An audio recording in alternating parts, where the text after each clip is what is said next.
Hello, everyone. My name is Lieutenant Tamara McCollough, and I'm an assessor for IACLEA. And I'm going to talk to you about the Accreditation Manager Training.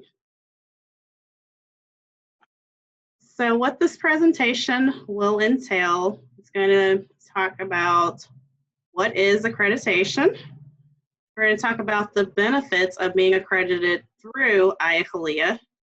We're going to go over the accreditation process, some things that you need to understand as you're getting started.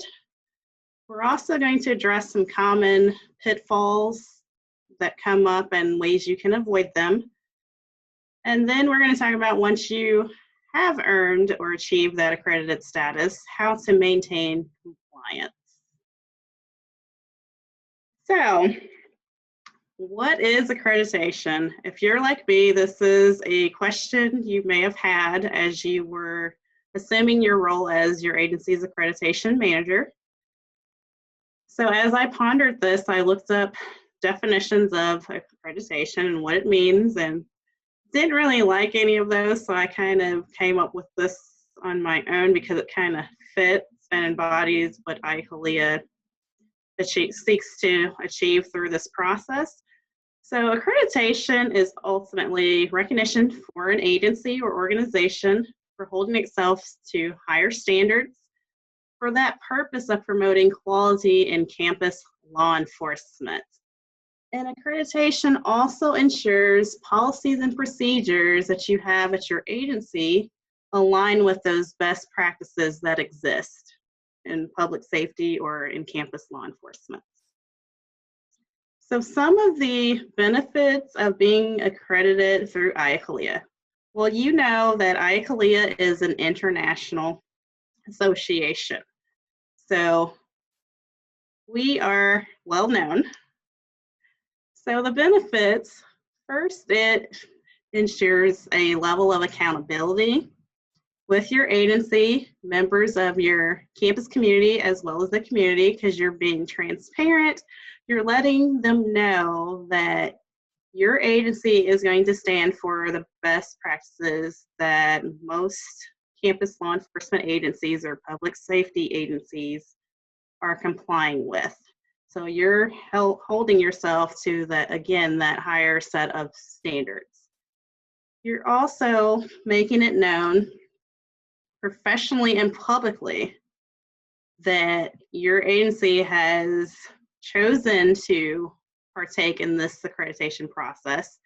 And this opens up a world of opportunities, networks for you, because you will see, if you go to the IACLEA website at iaclea.org, you will see a list of other accredited agencies, and some of them may be right down the road from you.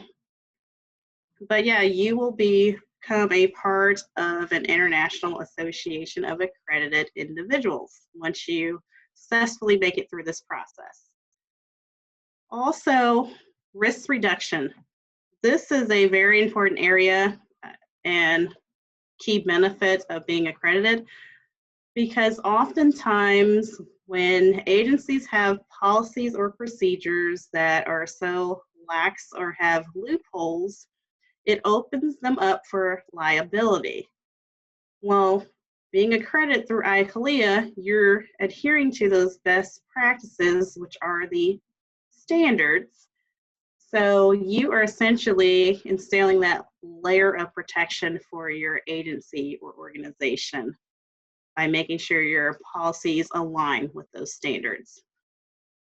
And the fifth thing, it boosts department morale, and this is something I saw personally during my initial accreditation as well as my recent reaccreditation. My department was so excited about the thought of being accredited.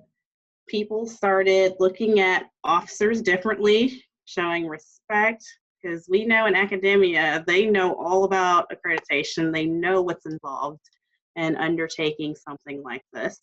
But also the community tends to buy in, that you guys are essentially making sure that you are the best of the best. You're putting yourself in the best position you can to be those public servants for your community. And this picture here, I love this picture.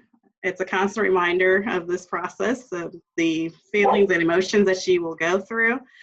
So this is your face when you realize how close accreditation is. It's like that light at the end of the tunnel. It's an exciting experience, and it is doable. It is possible. So we're going into the elements of the accreditation process.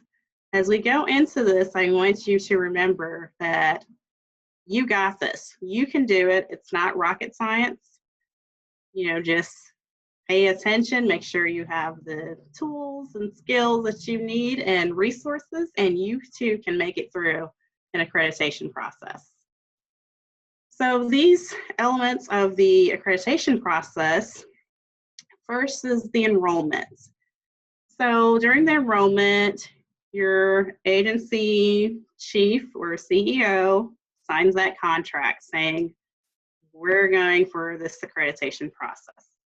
Well, once that contract is signed, you are in communication with IACLEA, finding out what you need to do to make it through this process. And then your agency is undergoing a self-assessment process.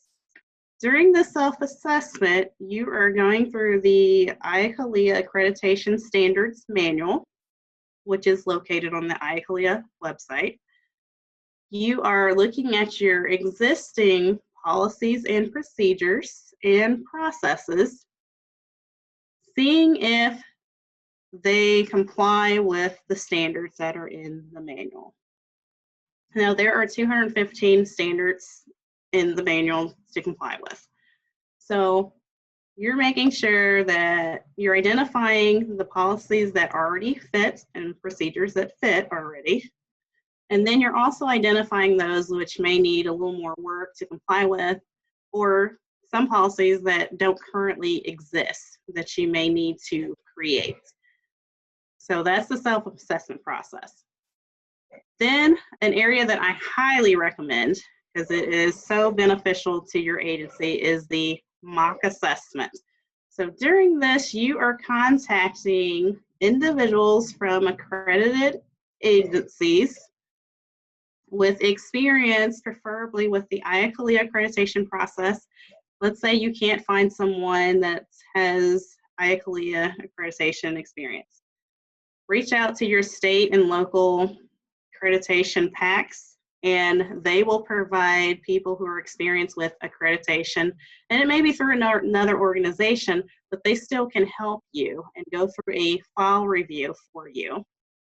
And you want them to go through and looking for any and everything that can help you put yourself in the best position to become accredited. So you want them to identify if you under-highlighted, over-highlighted something. If your proof is barely fitting the standard, you want that feedback, because as long as you go back and you take time to address the things identified during that mock assessment, it will put you in a better position when you have the actual IACLEA on-site assessment.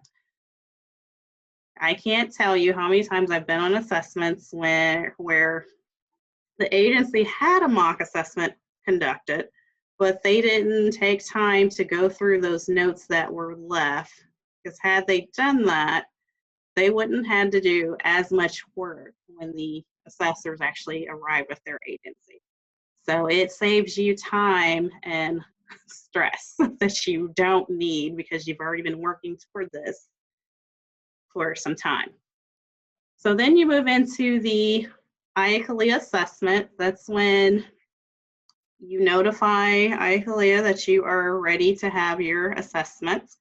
They will work with your agency to identify some dates. They will line up some trained assessors to come through and look through your files, look through your policies and procedures, conduct interviews with your agency to make sure that you are doing what you say you're doing in those policies and procedures. and that you are complying with the accreditation standards. So once that's done, they complete a report. It's turned over to the commission. They review the findings of that report, and then they vote favorable or unfavorable on your agency. So if they vote in favor of accreditation, then celebration begins. It's a wonderful time. But it's short-lived because your work only begins after you have that accreditation. You need to be cognizant of maintenance. It's going to be associated as well. This is where you want to make sure you have agency buy-in, because that maintenance will help you if you start early on, right after you are accredited or reaccredited, to make sure you don't have as much work to do on the back end, because reaccreditation, you're going to need 3 to 4 years worth of proofs to demonstrate compliance. So again, you're the accreditation manager. This is still not just your baby, it's your whole agency. So share that wealth, because this is a celebration for your entire agency. So now we're going to move into understanding the role of an accreditation manager. So if you were placed in this role because your chief or someone in your agency felt that you fit certain criteria and you would be able to comprehend and understand the standards, they probably designated you as the accreditation manager. Well, if you're like me, you're wondering, okay, what exactly does that mean? Well, as the accreditation manager, you are essentially the project manager. You are managing the accreditation process, okay? So you are reviewing the requirements, mapping out deadlines. You are making sure everyone's trained on what the accreditation process is. What are the things that you need to be in compliant with standards? So you're that project manager. And in that role, you're also maintaining communication between you and your agency's chief or CEO to make sure that you don't run into any issues with people at your agency not realizing that when something comes from you that you need a certain policy or proof, that it's the same as if your chief has given that order to comply with those. You're also the liaison for not only your agency, but you're the liaison between your agency and IACLEA. So you're funneling this information back and forth, so everyone knows where you are in this process. So essentially, that's your role.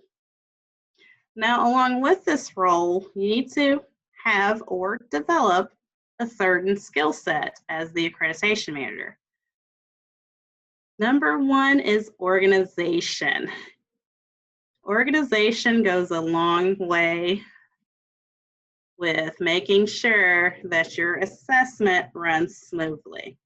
So you want to make sure you have your files, whether they be paper files or electronic files, that they are nice, neat, and in order, has the proper highlighting, numbering, labeling. You have the right proofs attached, years identified.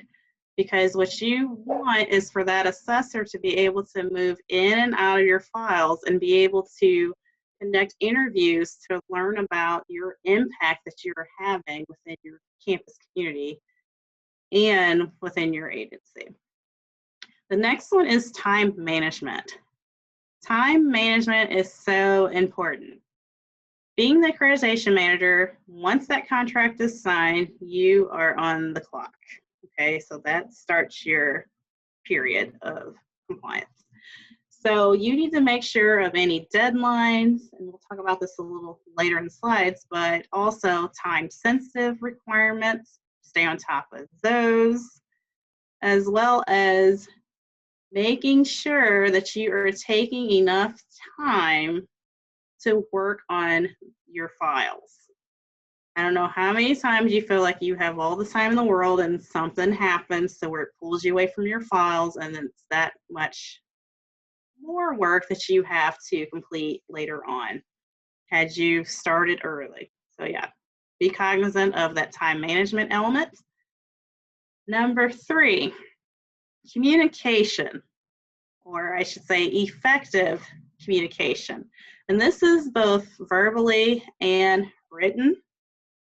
So communication goes a long way because you essentially have to be able to read the standards, be able to interpret them, be able to explain them to agency personnel.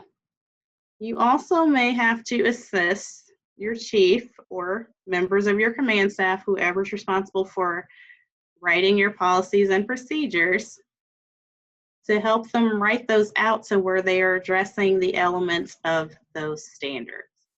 So communication goes a long way because you don't want to write a policy and your personnel have no clue what they can and cannot do within that policy, because that's essentially not a good policy, because it's literally going to make it difficult for them to comply with said policy.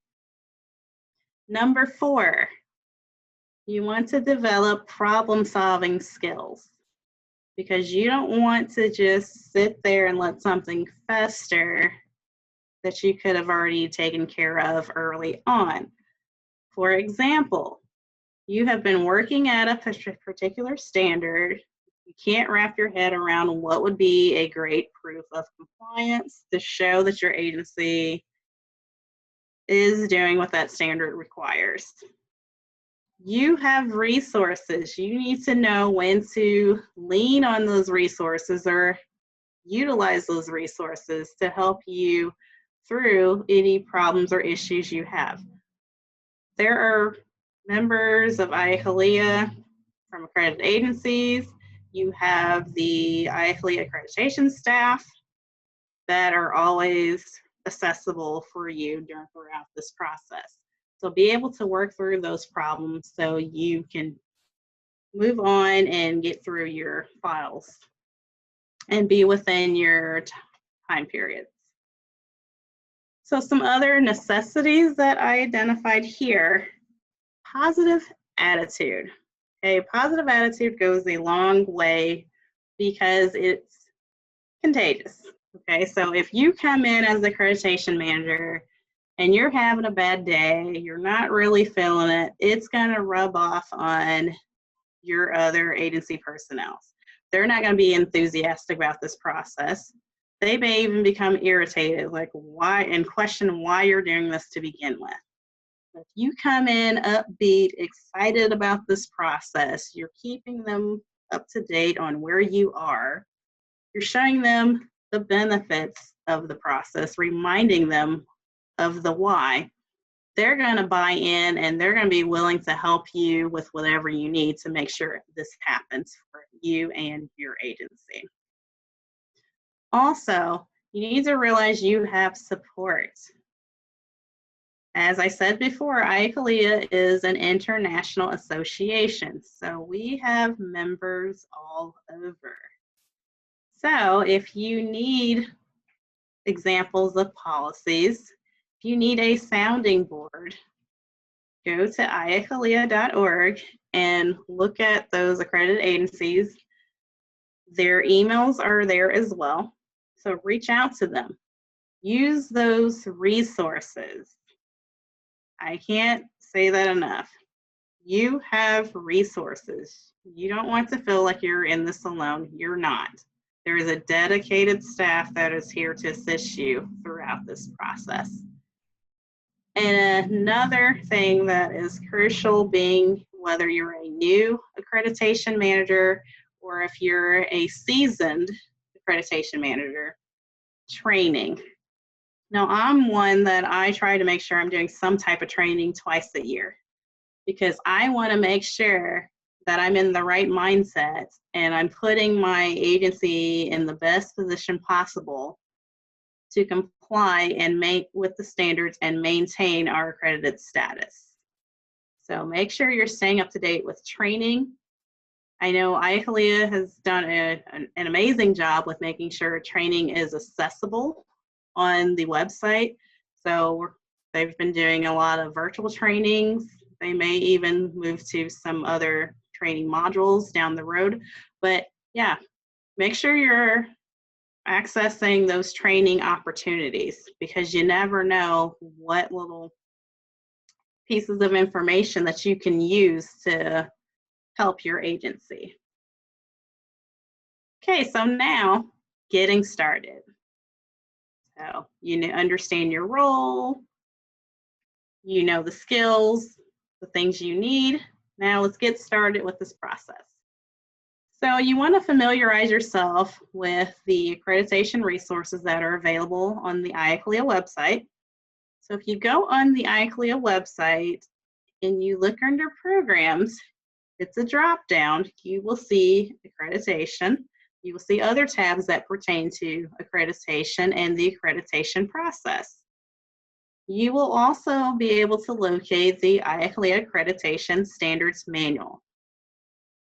So you have the electronic version of the manual. It is always the most current and up-to-date version of the manual. Then you can see there's a map of all the agencies that are currently accredited. It also includes the agencies that are currently pursuing accreditation. So you have that at your disposal as well, so you can create that network to help you throughout this process.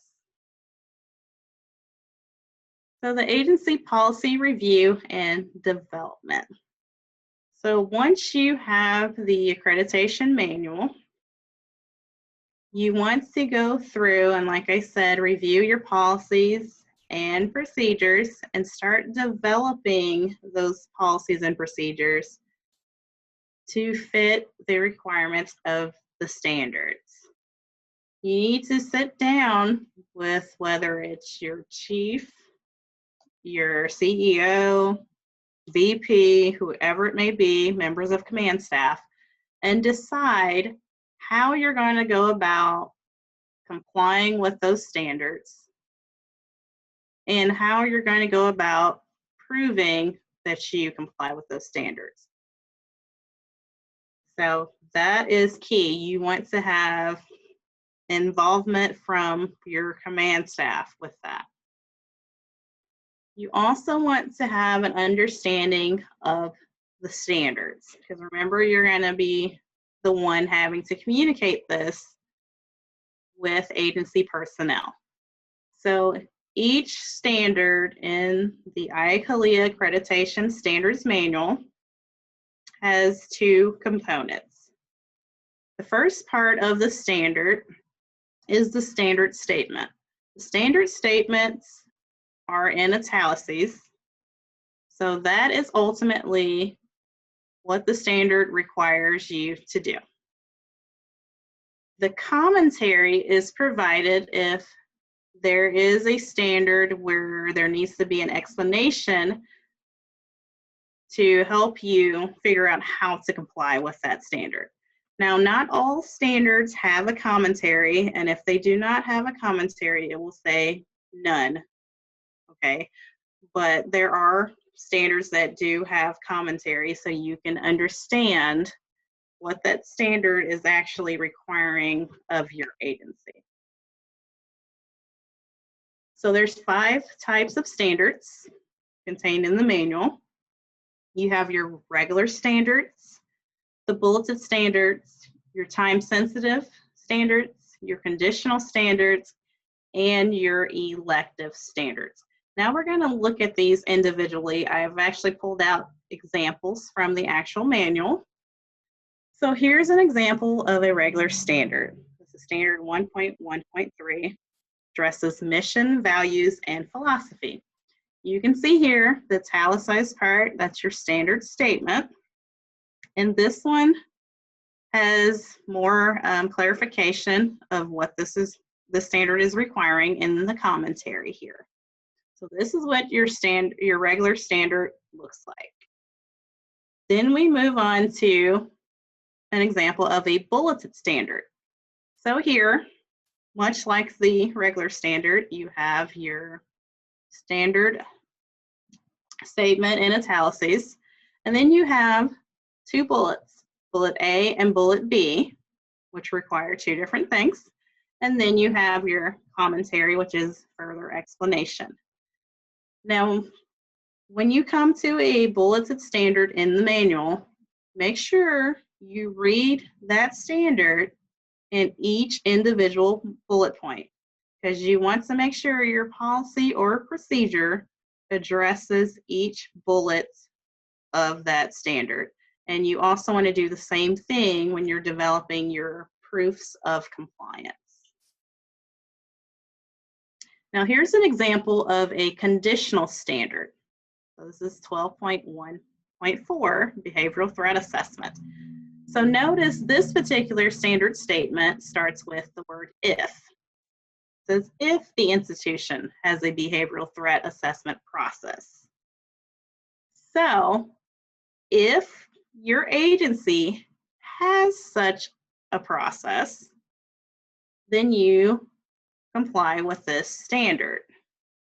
Okay, so let's say your agency does not have a behavioral threat assessment process or something similar, then you are not required to comply with this particular standard. So essentially, if you do not have such a process, then this standard would be not applicable for your agency. So you would fill out an N/A by function form and have that submitted to IACLEA so you can get exempted from this particular standard. But you can see here, if you're not sure about whether you have such a process, look at the commentary. It goes into detail here on what that process that they're looking for entails. So now we'll look at the elective standard. So here's an example of an elective standard, 16.1.7. Notice at the end of the title of the standard, you have an E in parentheses. So all of your elective standards will have that E behind it. Now you are required to comply with 60% of those standards. So you can exempt from complying with 40% of those standards. So with that, you have the ability to look at all of those elective standards and pick which ones you are going to comply with. So this particular one, like I mentioned before, not all of them have commentary. This particular one does not have commentary. There's no further explanation needed for this standard. So now here is an example of a time-sensitive standard.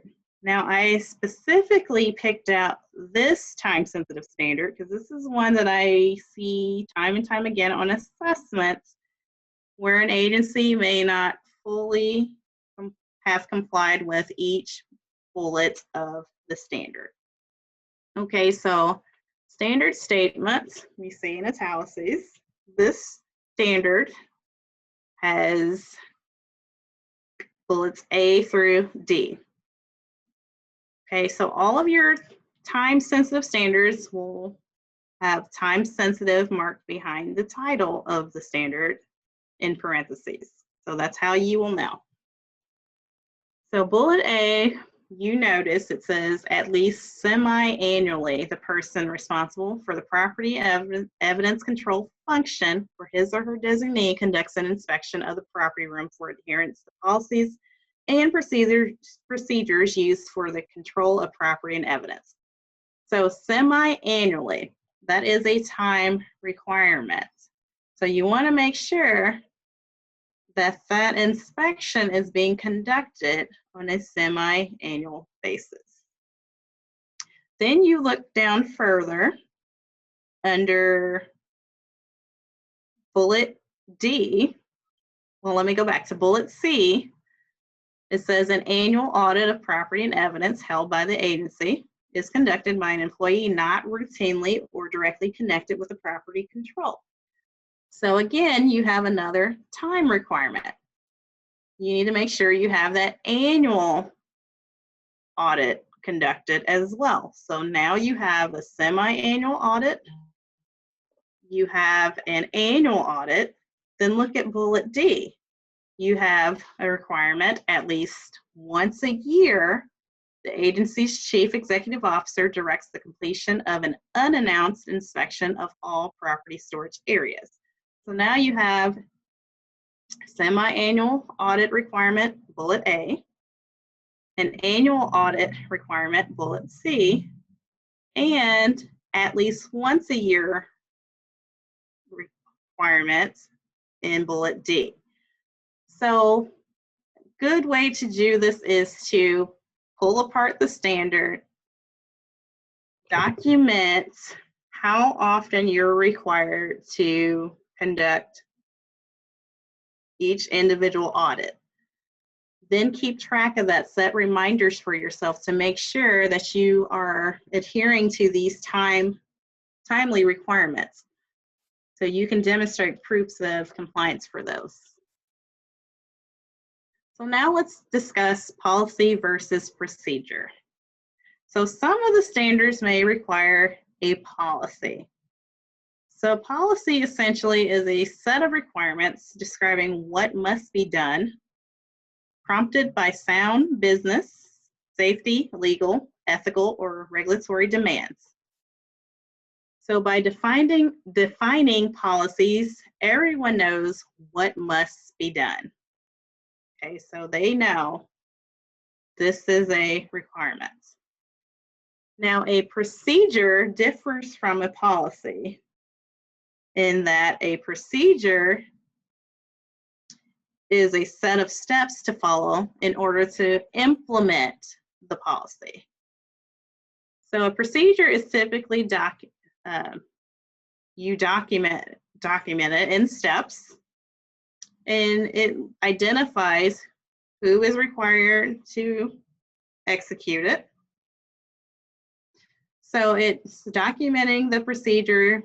Those who execute them know exactly what they must do and in what order.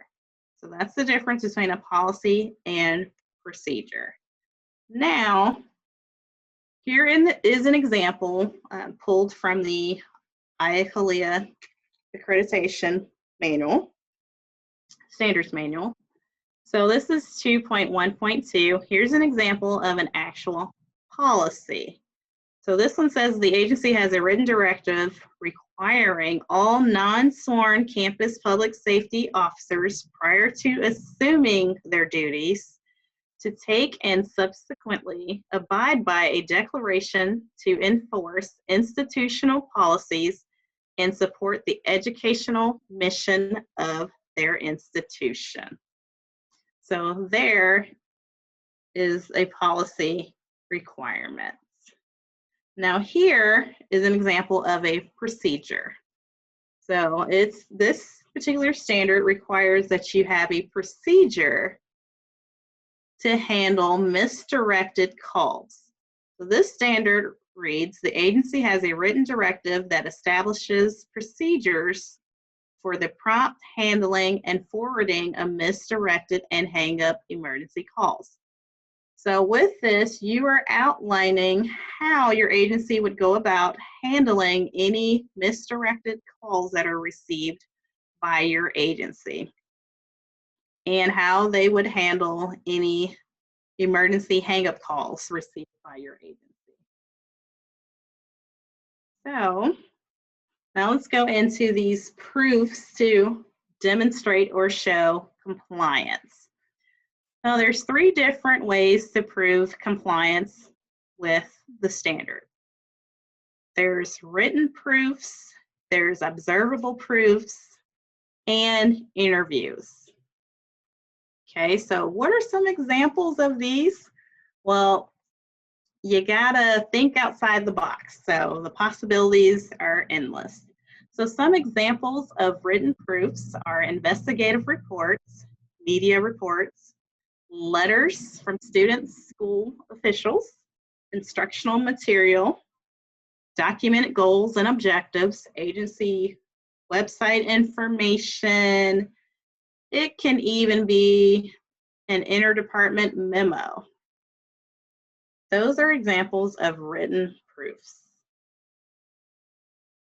Now, here's some examples of observable proofs to demonstrate compliance.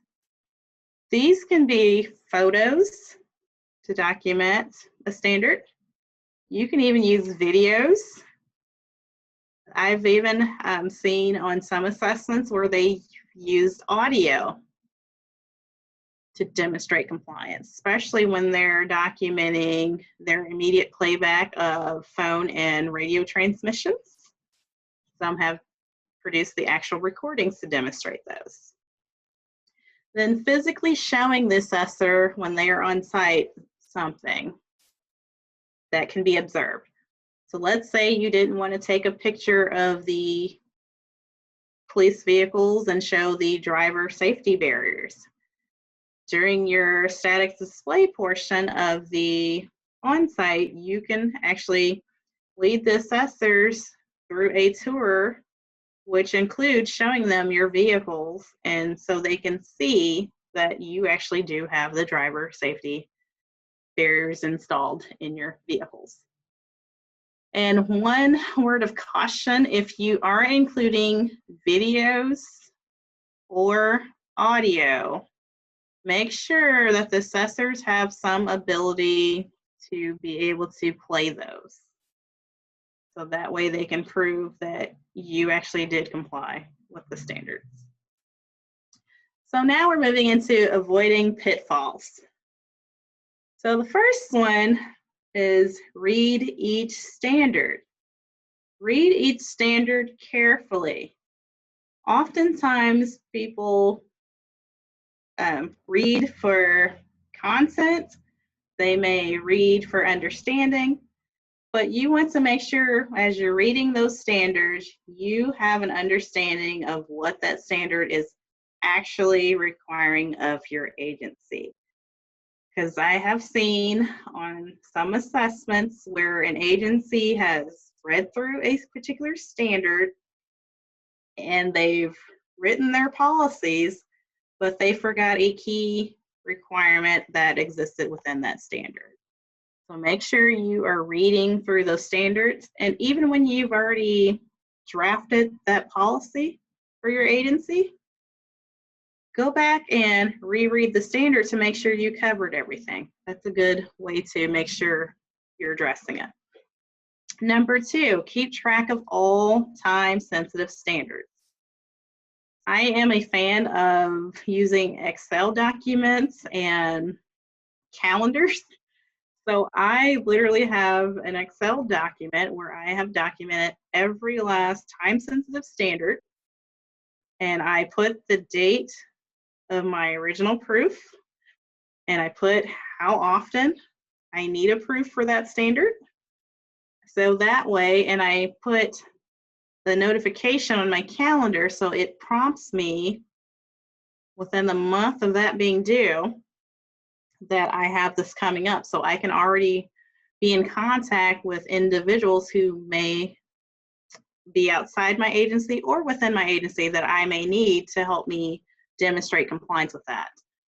One example would be the testing of your alternate power source.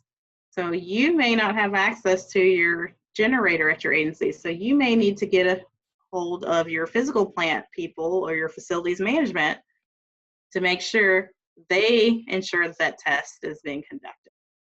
So yeah, identify those time sensitives, make sure you stay on top of those timing requirements. Number 3, ensure that any equipment or items that need to be repaired or purchased, make sure all of that is completed in advance of the on-site assessment. Okay, so you don't want to be heading into an on-site and you know you have a piece of equipment that needs repairs and you fail to get it repaired during that, because you don't want that to hold up your decision on being accredited. So make sure you identify and address those ahead of time, so that way everything's fully operational and in good working order before those assessors get there. Number 4, have a mock assessment done. If you are having trouble identifying individuals who can do a mock assessment, or you don't know how to contact people to see who would be willing to do a mock assessment, reach out to IACLEA and they will help connect you with individuals who will be more than willing to complete a mock assessment for you to help you along the way.